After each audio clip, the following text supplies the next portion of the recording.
Hello and welcome to the Media Podcast. I'm Matt Deegan. On the show this week, Channel 4 lays out how staff cuts will affect commissioning, fewer genres, and it's goodbye to Horse Ferry Road, but what does it mean for programme makers? Also on the programme, the RAJARs are in, and the BBC continues to trail commercial radio. Our panel dig into the data to see who's come out on top.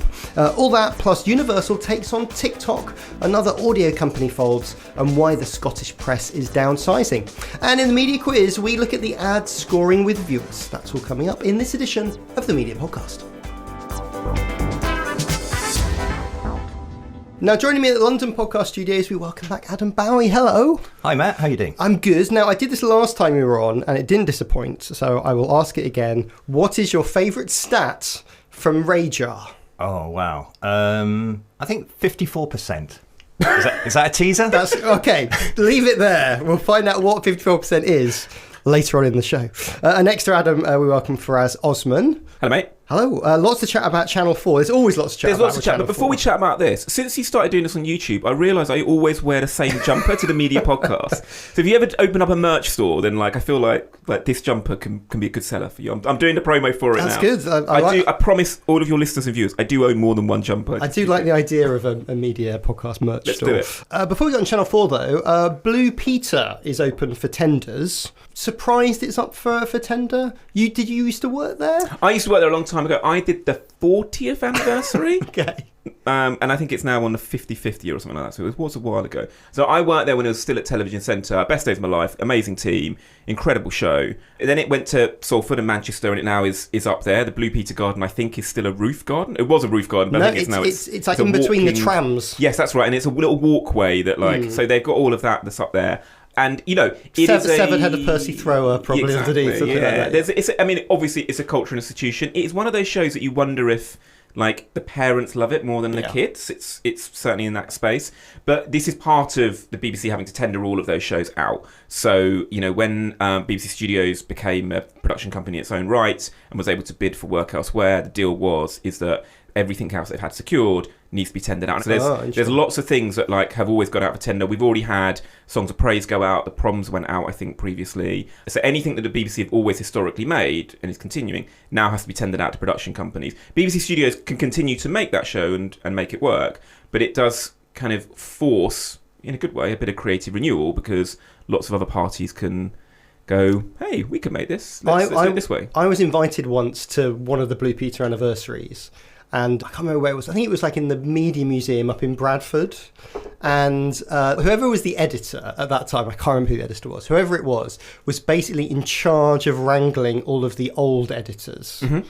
So, like, who was the famous person from the beginning? Billy Baxter. Yeah, all of that lot. Mm-hmm. And you could tell from the look on his face that this was a curse that all Blue Peter editors had to deal with at some point. It is fascinating because, like, it was a time when Blue Peter editors were they were a really big deal. Like, everyone knows Billy Baxter was a household name for a long time, and slowly that show is I don't want to say it's lost its prestige. What's really great about it is that you can speak to other big cultural institutions, be it the armed forces or the royal family or, you know, anything that kind of has real scale.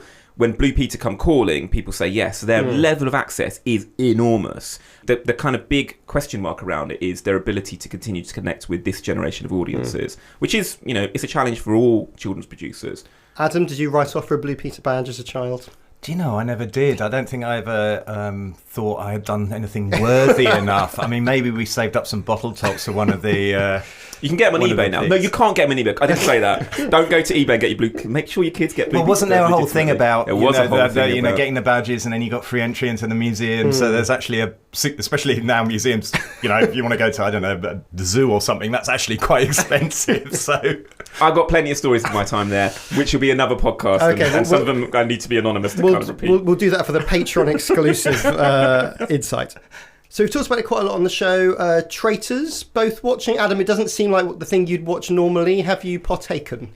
Can I tell you? Yes, I have. Oh. I didn't watch the first series, and I didn't watch any of the international ones, and I avoided it. And then I thought, okay, I'll see what this is about. And yeah, I was watching live. I mean, I was fully invested.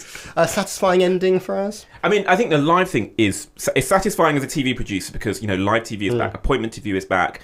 It's crazy that show started after Christmas, went for its whole run, and we've just got to the end of January and it's only just finished. It feels like we've been watching it throughout the whole of the year. I think it's one of the most exceptional pieces of entertainment programming that we've seen in a long time. It just had everything, almost to the level of like, how scripted was this? Because it was brilliant. I'm actually now, because I'm obsessed, started watching Australian Traitors. Did you watch season 1 of Australia? So I'm now currently watching season 1 because I accidentally watched season 1. Apparently season 2 is better. I really enjoyed season 1 of Australia, and I think it's a bit more like The Apprentice in feel. Also, budgets and quality not quite as good. And that's the thing. You suddenly do this whole, oh my God, I'm so grateful for the BBC, because the level of attention to detail on the UK version, and I've seen the American version as well. The UK version is, just on another level. It really is. And I'm not just saying that as a British producer and, because I'm a shill for the BBC. I'm like, my other thing was like Deal or No Deal.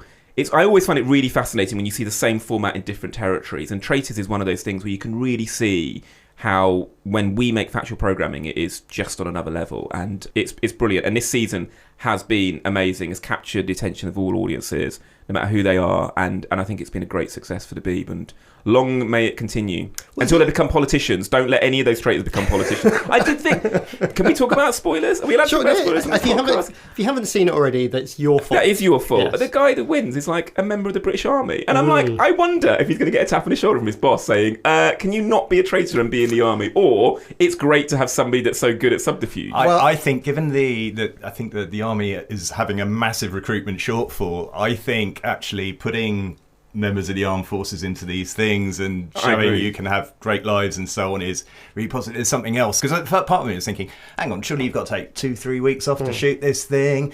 Is that just regular army leave? Do they all get that thing, or you've got to ask permission?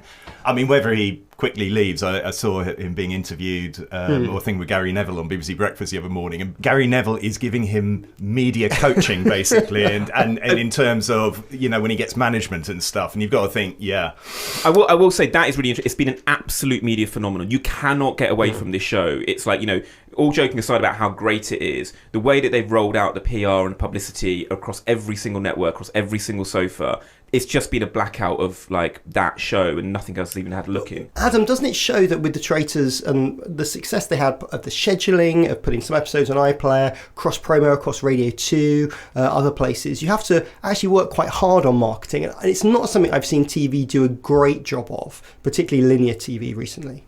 Yeah, I think they've really lent into it enormously. I mean, obviously, I think it's interesting because the last season, I think, went out before Christmas. This one's come in post, in that kind of slightly lull time. And, when people just don't feel like going out, they're doing their veganuaries, their, dry Januaries, all that kind of stuff. But yeah, the cross promotion, because it lends itself to basically every radio network, every other BBC outlet, there's reasons to lean into it. I mean, it is fantastic, the way they've got behind it. And obviously, if you've just got an amazing format, brilliantly made, brilliantly produced, that just all helps. Yes, absolutely. Some more news around Channel 4. Cuts to staff, we talked about it last week, but have been announced, particularly around commissioning. For as much of this has been focusing on the kinds of content they believe that audiences want to stream, so fewer daytime quizzes, more comedy and drama. How are they going to make it all work? Well, I mean, this is literally on the way here. The news is breaking. Like, Alf Laurie broadcast have just put out a note saying that it's unlikely that he will continue at Channel 4. Alf Laurie is the head of factual entertainment at Channel 4 and was widely tipped to take on this new role, heading up both documentaries and factual entertainment. So it may be that the head of documentaries takes on that role, or there's other people that get involved. I think that there's clearly a huge amount of uncertainty at Channel 4, as every redundancy process creates, and I think it's always important to remember the human cost of these things. Like, it's never good for any organisation, and the wider impact it has on the industry, to have this level of jobs be put up for redundancy. But at the same time, it feels like there has been a moment of creative renewal that's overdue for Channel 4. We talked a lot about how that channel has struggled in the ratings and with its identity, and I found it particularly interesting in that. If you look at the statement that was put out by Ian Katz, everything in that statement, all the shows that were mentioned, were shows that were commissioned a long time ago, be they Gogglebox or 24 Hours in A&E or Great British Bake Off. So there is certainly a moment where something needs to happen. There's also a sense that it has become quite bloated and it's kind of ballooned in its size. So all of those things together, plus the indie community really having to tighten its belts, and myself included having to struggle with getting commissions, it feels like, unfortunately, it was quite inevitable it was going to happen. The question is do these changes make it future-proof? And I don't just mean the business of Channel 4 being future-proof, but also the purpose of Channel 4 being future-proofed as well. It's all well and good saying you're going to do big glossy dramas and big documentary stuff, but there's lots of other places that are doing big glossy dramas and big documentaries. Where are we going to see those things that allow the rest of the UK to be represented, to take risks, to kind of see those? If we're going to cut all of the ideas that are kind of lower tariff and made by smaller companies, there is a risk that we'll end up losing some of that creativity along the way. Adam, I mean, they always say that you never let a good crisis go to waste. Is there an element that some of these decisions are things they're accelerating, that they knew they'd have to do, and it's a good time to be able to head first into the streaming world? Yeah, I think undoubtedly that's the case. And I think, the sort of ambitions, the targets they've set themselves for 2030 about half their revenue coming from digital and those kind of things. I think, when you're faced with these kind of things, you have to do some of the things you don't want to do, and then you kind of go, okay, this is going to be our strategy. We'll lay out a strategy, and we're probably going to leap ahead a little bit there. I guess it's bringing the audience along with it. I think absolutely retaining what makes Channel 4 what it was and the reason it was set up in the early 80s, and what it's bringing to everything from the indie community through to just culturally different parts of the industry. Because I think ITV were talking about the Mr. Bates versus the Post Office, and talking about actually, as we move into these times where everything's a co-commission with a global streamer or whatever, you lose that kind of specialness. Who's going to want to make something in a region with strong British accents and strong, culturally important in those areas things, but it's not really going to resonate on a global scale, so that's not necessarily going to cut through. And that's the kind of thing Channel 4 can do, has done in its past, and some of its great dramas. And that's the challenge they've got to face. Faraz, I was looking at some of the docs that they kind of put out, some of the statements, and they're talking about being kind of digital first, want to be 50% of their revenues coming from digital, but it said, hey, digital ideas, come to me, Ian Katz, in the interim, and we really want to concentrate on what we do on YouTube. And I sort of think, no UK broadcaster is doing anything interesting on YouTube at all. If you disagree, listeners, please get in touch. But no one is replicating the feel of YouTubers or what Mr. Beast's doing, or esports, or all of the things that are YouTube native. If they want to get into that space, they are 100 miles behind. And is Ian Katz the right person to direct that development? Well, so I think first with Ian Katz, I think it's worth remembering that it was a long time ago, but Ian Katz was the person that launched Guardian Unlimited, that then became the Guardian website, arguably the most successful news website in the world, or certainly up with the Daily Mail. Yeah. And so he has got chops in the digital space, albeit a Web 2.0 space. Sorry, Web 1.0, I don't know what points we're on now, but it is worth knowing that he has done stuff in that space. The YouTube space, there has been Channel 4.0. There's lots of point shows, but there's been Channel 4.0, which has had numbers and it's been successful. There is a sense in the really. Well, it's done well for Channel 4 and for a broadcaster. Okay. The sense is that it may have done well because they brought in a lot of pre-existing YouTube talent, and that has been where the pipeline is. The question is that now they've launched it, will it continue to sustain those numbers and continue to be watched once they decide to move away from that very expensive talent that is unsustainable, I think, from that platform? Look, there is still definitely a sense that Channel 4 and broadcasting is seen as continues to be seen as a gold standard. There are lots of YouTubers that want to do something on the BBC or on Channel 4 because they see it as the next career progression. And YouTubers in particular have a very short shelf life. There's a lot of burnout in that community. Yep. There's a lot of people that kind of want to build teams around them, and then they want to start pitching TV shows. Not all YouTubers can be Mr. Beast, basically. There are very few of those, but a lot of people making that content. And I think the challenge that broadcasters have got is that the things that are really successful on socials tend to be person-led. So kind of saying this is Channel 4's YouTube doesn't really mean much when actually you can go to Jamie Oliver's YouTube or Gordon Ramsay's YouTube if we were to use old Channel 4 personalities.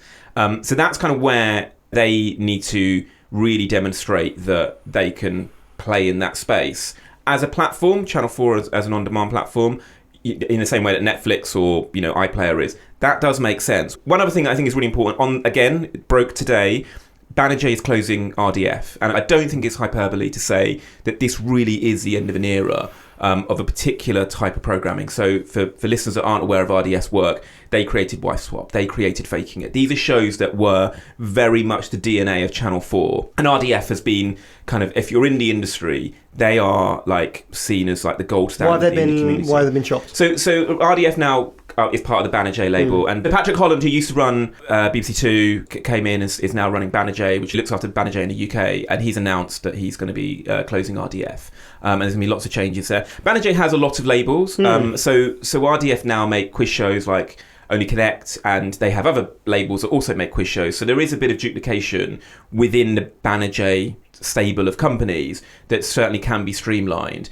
but the symbolic nature of RDF going has not been lost on the indie community. And I've seen lots of messages of many kind of really high profile execs now saying, I got my start on Wife Swap or on Faking It. That's the show that got me into television. And so to see the Channel 4 cuts alongside RDF going, it creates this kind of constant sense of unease. Well, speaking of storied brands, it's RAJAR that came out this week, and the big news continues to be the shift of audiences from the BBC to commercial radio, now an 11-point lead in all listening, and the continued demotion of local radio brands. Adam, let's start with what everyone else is leading with, and we can then get into the more interesting data. How's Greatest Hits been doing? Greatest Hits is doing great. They're up a few more percent, up to about 6.8 million. Year on year, their growth is enormous percentage-wise because they've not only signed Cambridge, but rebranded a bunch of stations. And that's still filtering through to a certain extent, but undoubtedly they're on the upwards trend. And they are the standout success story at the moment. And, Bauer must be thrilled. Over the moon, I'm sure. One of the things I noticed was I was looking at the amount of listening given to different devices. And so smart speakers account for about 15% of all radio listening, which is half of what AM and FM gives. Both that says two things, doesn't it? It says smart speakers doing very well, and also traditional analog radio is kind of fallen off a cliff. Yeah, I think there's a couple of things, aren't there? I mean, I think you rightly pointed out, 15-24s do still listen to the radio, might not listen to as much as they used to, but, does a 15 to 24-year-old actually have a radio is a more interesting question. They possibly don't. Or even a device with a radio built in, cars notwithstanding. And even in cars, the radio can sometimes be a little bit hidden. So a smart speaker makes absolute sense. That is the thing you listen to the radio on. And, it's not for nothing that most stations now in their promos are pushing how you listen on your various smart speaker devices. I won't use any names because it might set them off. Also on that, there's more money to be made from IP listening for the radio groups, isn't there? Yeah, completely. Broadcast CPMs or CPTs in radio are lower than ones where they've got a little bit of information about you. So, and we're seeing that across the case. I think that's why, going back to some of the TV stuff we were just talking about, streaming is more important to most of these businesses than broadcast just because of those CPMs or CPTs. What else did you notice?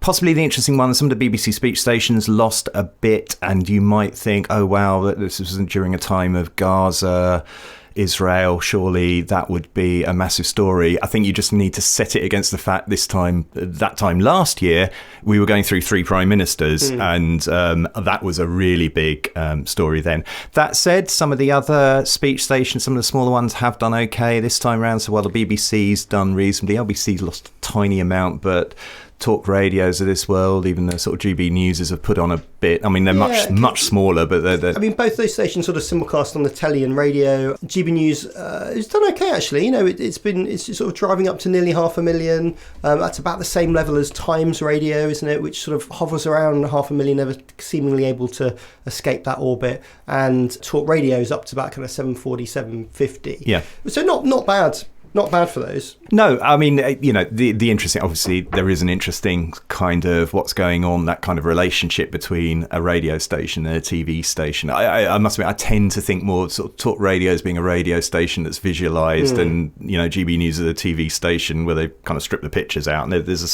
subtle difference there. And there's obviously some kind of crossover, RAJAR is a recall methodology. Were you watching the telly? Were you listening to the radio? You get encountered in Barb and RAJAR. I don't at the same time. I don't know.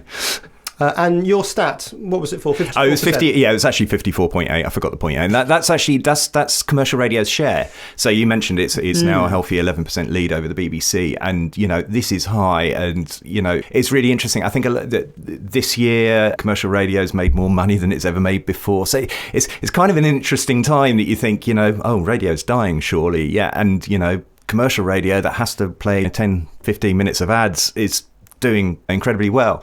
I think when you dig into it, I think and you talked about this as well, the real success stories are some of these decade stations. Obviously Absolute broke the way with that, but Heart is doing really well. Most of its digital stations have shown an uplift this time round, and you go through the piece, people finding specialist stations. It's kind of, I know what I like to listen to, but it's still kind of lean back rather than a slightly more maybe lean forward of streaming service like Spotify, where but maybe obviously there are playlists there, but you maybe have to think a little bit more. I just want 80s music. I'll pick one of the 2 or 3 80s stations. So I've heard some rumours about a new station launch. Oh yeah. So I've heard that Global are thinking about launching something kind of between Radio 1 and Radio 2, and that maybe they'd like to lean into talent, whereas a lot of the stations have been music orientated. Is there space for a new station to splash into the market? We sort of saw it Greatest Hits, signed up a load of people. Virgin Radio had done that, Global with Radio X and Moyles.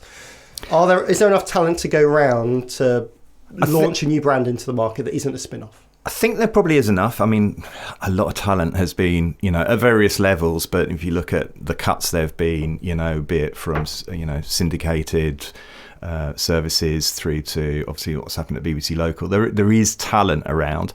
I think the success will be how you broadcast it. So, Greatest Hits, let's not forget, they've inherited a lot of FM licenses. So Bauer has changed other stations to be Greatest Hits, and that gives you enormous fillip, because depending on the age of your listeners and how they're listening and how they're consuming, broadcast is still important. DAB is important. Being on FM's handy. If Global does it, do they give up some FM? Yeah, do you turn off a Capital or a Heart somewhere and switch it over to new brand? Or do you entirely rely on doing it on DAB, where, there probably is some space and obviously smart speaker? I don't know. That'll be the interesting thing to watch, because, if you look at something like Virgin, they have got the talent, but maybe they haven't realistically had that cut through despite that. And, if they're on a few FMs around the country in a few key cities, maybe that would have made a difference. Well, we will see. Maybe it's just a rumour. Who knows? Okay, one more story before the break. And Universal Music have broken cover in their negotiations with TikTok over music rights, sending an open letter expressing their concerns, resulting, as we record today, of all Universal artists being pulled off of TikTok. And that's basically a third of the music industry, isn't it? It's wild. I think it's a wild, wild story, and it's be really interesting to see. It feels like a Rocky film, where there's like an old like boxer that's kind of going, right, I can still take you on, and there's a young upstart that's a bit like, well, no, we're bigger than... So it'd be really interesting to see how this shakes down. Obviously, it's a negotiation, right? The deal that they had with TikTok ended, I believe, on the 31st of January, and so here we are in February, early February, and they've decided that they've not got what they wanted. It gives me like kind of those thoughts about those stories you hear in America, where they pull TV stations from satellite networks, and they're a bit like, write to your service provider and say that you want this channel back. And I think that the question is going to be, are the Swifties and the Ed Sheeran fans going to be outraged enough to put pressure on TikTok to make a deal, or is TikTok big enough to kind of go, we don't need this anymore? I think it's going to be a wicked story. I can't wait to see how it shakes down. Adam, like if you're a user and you're used to playing about with music, which TikTok has allowed you to do, it'll come as a bit of a shock that a load of your favourite music, you can't make that Sophie Ellis-Bextor Murder on the Dance Floor meme, or you can't do anything with Taylor Swift. How will users think about it? Look, they're going to get frustrated. They'll probably try and have backdoors around it, and I'm just going to upload the audio themselves, and then we'll see how good TikTok's sort of piracy business works behind the scenes is. But there's also the other side of this. TikTok launches songs these days. You know, it's really big for breaking new music. And now one of the majors, none of their artists can break on TikTok. And I think, you know, if you think it from the artist's point of view, that's really interesting. I mean, that said, the statement that UMG put out was incredibly strongly worded, you know, I mean, but you are right, Faraz, the whole kind of what you see, you know, when ESPN drops off a cable network somewhere because there's a big bust up between ABC and whichever thing, you know, I mean, everyone becomes friends about a week later, but how fast this happens will be really fascinating. And Faraz, Adam's right, isn't he? I mean, artists are writing songs with TikTok in mind, being kind of hook forward and... Absolutely, like, songs have got shorter because of TikTok, like, you know, the hook is it's become the new chorus. Like, albums have completely changed because of how Spotify works. It's like we have seen technology literally change art and the way that we listen to things and the music that cuts through. I think it's a really fascinating case. I think that TikTok in particular as a platform caught everyone unawares in the music industry, and so they put together a deal because they wanted to kind of see how it goes. It has now ballooned into being the thing that, as Adam says, is like really is pushing listenership and what works and what doesn't work. I don't blame Universal from going, look, you know, we need to look at this and see if we're getting the right deal from this, because it is their music at the end of the day. It is, and also it's an app that sort of started musically here in Europe. You know, it was a music-led app, whereas lots of controversy over it as well that everyone forgets. Yeah, but now there's a you know, most of TikTok is not music-driven, though clearly it's a decent flavour. So it'll be interesting to see who breaks first. We'll keep an eye on that too. Right, then we will break. There'll be money, and somebody throw a pile of money at somebody else, and they'll all be friends again, like Adam said. We'll be back with more media news after this. So, retrospectors, what historical events are we ticking off on this week's run of Today in History? Well, Monday was the anniversary of Bakelite, the plastic that changed the world. Then Tuesday marked the day a woman turned up in New York claiming to be Princess Anastasia. On Wednesday, Charlie Chaplin stepped out as the Tramp for the first time. On Thursday, we uncovered the story of the first credit card. And on Friday, we celebrate 22 years since the first Pop Idol final. We discuss this and more on Today in History with the Retrospectors. 10 minutes every weekday, wherever you get your podcasts. Hi there, Patrick here from Podcast Discovery. Now, if you're listening to the media podcast in RAJAR Week no less, chances are you already know a bit about radio and podcasting. You probably know just how hard it is to actually get anyone to listen to your podcasts. You might be listening to what a travesty it is that Radio Whatever only reaches 100,000 people these days, and be thinking, I wish my podcast reached that many people. Well, that's where we come in. Podcast Discovery is a full-service podcast marketing agency for both editorial and branded shows. Whether it's video and socials, or PR and media buying, or even features in our popular newsletter, Great British Podcasts, we can support your marketing strategy and help you grow those listeners. The best part is, we're all podcast people, just like you. Find out more and get in touch with us at podcastdiscovery.com. Welcome back. Adam and Faraz are back for some news in brief, and not a week goes by without another announcement of cuts. In Scotland, Press Gazette reports a number of redundancies on titles The Scotsman Daily Record and The Scottish Daily Mail. Each of these owned by a different publisher, so it does feel a bit more like a symptom of the state of the industry, or maybe poorly managed papers. This narrative's not changing, is it, with local press? It's really hard to see how it can change at all. I think, you know, this is a state of the nation in the printed media, and as people, you know, try and cut it, and we're not just seeing it in this country, we're seeing it across the world. I mean, there have been some severe cuts and all kinds of things going on, you know, in America as well at the moment with the papers, and we've seen it in this country. Online too, messenger.com shutting down. A couple of days ago, So, it's a tough time, and, you know, it's always interesting to see how people are prepared to pay for their news. And actually in the UK, we're really not prepared to pay for our news outside of people buying newspapers. Obviously, there are exceptions. Guardian, as you mentioned, Faraz, has done really well, but, you know, beyond that, no one's really got beyond the please subscribe and hope for the best. Well, the Scottish Daily Mail is effectively closing its Sunday title and moving to a 7-day operation, something we've seen happening in England in the past year. Can you see Sunday titles surviving? Is that I mean, Standalone Sunday's an important day, and it remains an important day for the press. You know, if you're into sport, you're reading the football from a Saturday reports, that's still important for people who read newspapers.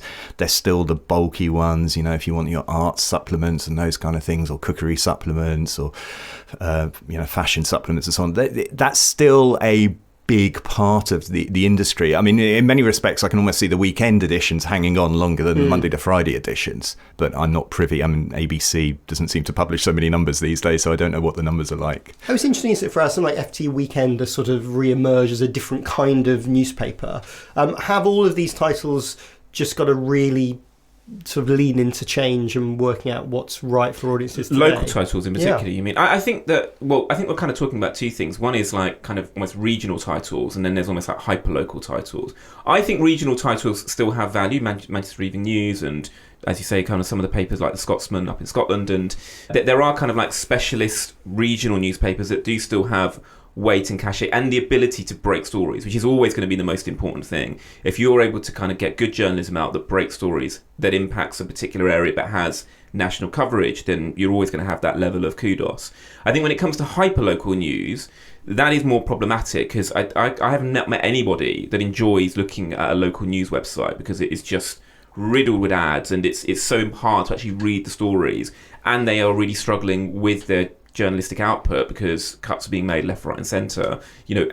We are getting to the point where AI is going to be starting to write those papers, and actually a lot of people seem to be getting their local news from social media networks now, and actually a majority of those social media networks are owned by Meta. So I think that every local community has got a Facebook group for their area, and an Instagram page, and has probably got a WhatsApp group for their village. My view is, and if anybody's from DCMS is listening, I think Meta should be doing this. If anybody from Meta's listening, I think Meta should be paying for local reporters and court reporters, and that should be a free service that they offer, that then those local groups can take real information and then start aggregating it that way. I think that'd be good for Meta, and I think it'd be good for local news and journalism. Adam, we talked last week about things like Manchester Mill and some of the spin-offs that have happened from that. Which are doing kind of great work, newsletters, kind of pop-ups, but it's around a small number of journalists rather than it being kind of larger journalistic teams. Does there just need to be a bit of a switch in how we think about how local news is executed? There probably is. I mean, the good thing and the bad thing about those things is they tend to be by a small number of really driven individuals who really, really believe in it, possibly aren't doing it for any monetary gain or very limited. And that's the real challenge. What's the business? What's the business model behind this? I mean, absolutely. I think that, hyperlocal, if you've got the right community and people can put their hands in their pockets a bit, it can really work. But I can also see that meaning that we're going to have news deserts in certain places. And, if I live in Hampstead or something, maybe there's lots of people who are willing to put their hand in their pocket. And so they get brilliant news, and everyone knows who's been up in court in their neighbourhood, but no one else knows anywhere else. So that's the real challenge. How do we level this out? To use a phrase, across the whole country. Where I live in Welwyn, in a village just outside of Welwyn Garden City, the new shop by the station posted a bit of CCTV on the Facebook page of the village, and it's a new shop who's got amazing HD cameras and basically watch these teenagers steal some chocolate bars and crisps. So he put it on there, and my wife was up there chatting to the guy, and he said the response from that was so good that the three of them came in and apologised and paid for the sweets and gave an extra £1. Amazing. But that would have previously been in the local newspaper, wouldn't it? Well, not only that, but to go back to a story that we're all talking about, Mr. Bates versus the Post Office is the ultimate local news story. Right, and it was completely missed. It required a trade press, like it required Computer Shopper or Computer Weekly to break that story, a technology magazine who had to look into it. But actually, where were those people going to go when they wanted to kind of tell their story? Traditionally they would have gone to their local news reporter, and that would have started gaining momentum in that direction. I don't personally think it's great that Computer Weekly is breaking local news stories. There's definitely a problem, and it is going to cause issues around transparency and doing what the press do, which is holding power to account. But we can't just have it in Westminster and Holyrood and the bigger cities. We need to see it across the nation, and that needs to be financed in some way. Staying with some sad news, another Radio India's closed this week. Boom Shakallah was founded by DJ Gemma Kearney and business partner Beth Clayton. Adam, in their statement, they said they found the hoop jumping and box ticking of the commissioning process, funding and awards exhausting, and that means there's less competition and less ideas. They do have a point, don't they? Yeah, it's hard to get those. There's a lot of small indies chasing all these commissions as well. And, if you're making sort of one-off docs for BBC Radio or something, it's a competitive environment, and often those are very small and you're living hand to mouth. It's undoubtedly a tough world, and there's a reduced number, and obviously you can the other way is creating podcasts and doing it off your own back, but that's not easy either, because there has been an oversupply, arguably, of podcasts. So, Faraz, another black creator-led audio business has gone. 2 in 2 weeks. We talked about Broccoli last week. Do you think there's anything that links the two? I think that there was a real sense that, particularly like radio, I've always loved radio because it is such an active community, and I think that these companies were purpose-driven companies. And as things have got a bit more cutthroat and ruthless, there's an issue around the fact that smaller minority-led indies are going to be the first to the wall, and it's the same issue within the television industry right now. We've talked about the cuts around Channel 4. I run a small indie. It's terrifying when you hear RDF. If RDF can't make it work, then you worry that there's kind of little hope for the little guys. Obviously, I would say this, but I'd love to meet somebody who disagrees. These companies need to exist if we're going to reflect the whole of the nation, and the pure diversity of the stories that are out there, because they will break the most interesting stuff, and we need to find a way that they can be more sustainable. But I think my view and the way that we're trying to run our company is the only way to make it work is to have a portfolio of different mediums. So you make some audio, you make some television, you make some social, and that way you can grow lots of different arms of a company, and that hopefully will get you enough sustainability to move forward. I think that starting an audio only company is a real challenge, and it kind of made sense during the podcast boom, but as we start settling down from there, either we're going to find a new audio format that allows for those spaces, or we have to accept the fact that we need to have more diversified creative companies to make it work. Okay, just enough time for the media quiz this week, entitled Superbowl Lovers. Advertisers are priming audiences for the Super Bowl, where a lot of US marketing spend and resources are primed. But how much do you know about what's in store? So buzz in with your name if you know the answer. So Faraz, you will say Faraz. And Adam, you will say Adam. Let's play Super Bowl Lovers. Question number 1. What have Uber Eats done to trail their Super Bowl ad? Faraz, I love this story. I absolutely love this story. So they've got the Beckhams to recreate the thing that's become a meme of their documentary, where David comes in and corrects his wife about how working class she is. Which is not just their ad, it's a tease for their ad that's coming. So we don't even know what the ad is yet, but I'm assuming it's going to be a big deal. Yes, that's right. They got Victorian David Beckham to recreate a scene from their documentary last year. Let's take a look and listen. So David and I are going to be in a little commercial. Be honest. I am. Honest. Okay, it's a big commercial. Tell them what it's during. David, I'm trying. No, tell them what it's during. Okay, it's during the big baseball game. Super big baseball game. Oh, was it the hockey ball? Hockey ball. Oh, and tell them about Jessica Aniston. Jessica Aniston is going to be in it too. Thank you. We love Jessica. We love Jessica. Faraz, it's all gone a bit meta, hasn't it? It's gone crazy meta. It's also worth remembering that Brooklyn Beckham has recently signed a deal with Uber Eats. Well, it sounds like a whole family marriage deal. It's wild. What can't he do? I'm not sure that Victoria Beckham's going to be getting any Emmy nominations anytime soon. But I don't know. I think David's got a career in acting. It's like, I'm into it. Do you think it'd be the number 1 Super Bowl ad? Well, I mean, I don't. Well, first of all, we'll have to see what they come up with. I mean, I'll be completely honest, right? This totally went over my head when I watched this. I did not know what the clip was from because I can't stand those authorised sports documentaries, so I kind of avoid them like the plague, and therefore also missed the subsequent memes. I don't know. Beckham is a big name in America, but, everyone throws money, never mind how much it costs to, 7 billion or something for the 30-second spot. It's the 20 million you spent on the ad. Yes. So we'll see. And how much media you can get out of it. Right, question number 2. Which Hollywood star has Hellman's bought in for its Super Bowl coverage? Simon Mayo. It's good. So obviously mayonnaise company in America, they've gone for a previous Saturday Night Live star. A mayonnaise company has brought in a Saturday Night Live star. A previous Saturday Night Live star. Alec Baldwin? Tina Fey? Not a bad guess. It's Kate McKinnon. Okay. Let's take a look at Kate McKinnon and some mayo. Leftover chicken, scallions, cheese. What am I going to make with this? Mayo. Hellman's. You can talk. And then she says, and boom, Hellman saves the leftovers. She can't spell. It's mine! Now, our keynote speaker. Is it serious? Oh, you lasted longer than most.